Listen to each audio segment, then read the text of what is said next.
Hello बच्चों, let's read this question. The incorrect statement regarding packing efficiency is. हमें यहाँ पे इनकरेक्ट स्टेटमेंट फाइंड आउट करना है पैकिंग एफिशिएंसी के लिए। तो की कंसेप्ट इस क्वेश्चन में लग जाएगा। देखिए, पैकिंग एफिशिएंसी का फॉर्मूला क्या होता है।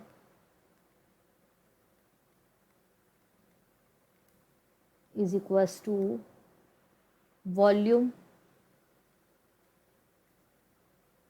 occupied by atoms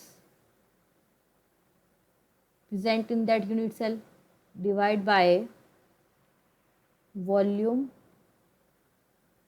of unit cell. Means जितना यूनिट सेल का वॉल्यूम है उसमें से एटम्स ने कितना वॉल्यूम ऑक्यूपाई किया है उसे पैकिंग एफिशिएंसी कहते हैं, और इसको मल्टीप्लाई कर देते हैं 100 से, तो इससे पैकिंग एफिशिएंसी निकल जाती है। तो अगर इसको थोड़ा सा और इलेबोरेट करके लिखें तो पैकिंग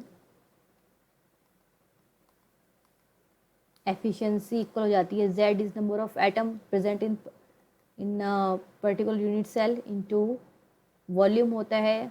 अब एटम क्या होता है भाई, गोल शेप में होता है, तो उसको वॉल्यूम हो जाता है, स्फेयर का वॉल्यूम क्या होता है 4/3 पाई आर क्यूब। आर क्या है यहाँ पे, radius of that atom, divide by a cube. A क्या है यहाँ, dimension of unit cell, multiply by 100। तो ये इसका फॉर्मूला होता है।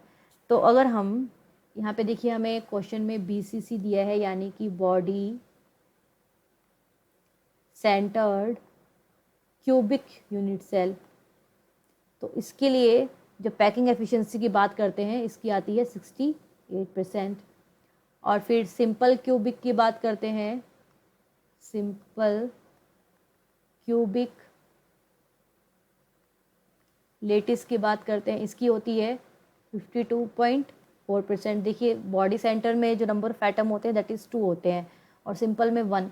तो 2 एटम ज़्यादा आपका स्पेस ऑक्यूपाई करेंगे देन 1 के, तो इसलिए सिंपल क्यूबिक यूनिट सेल का जो पैकिंग एफिशिएंसी होती है वो कम होती है बॉडी से। तो नेक्स्ट है हमारा HCP, means hexagonal close packing. इसकी जो पैकिंग एफिशिएंसी देखी गई है दैट इज़ 74%। और CCP की, क्यूबिक क्लोज पैक्ड की भी जो पैकिंग एफिशिएंसी है that is also 74%।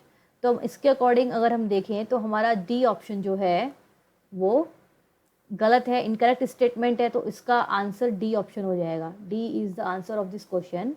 I hope you understood it well. Best of luck.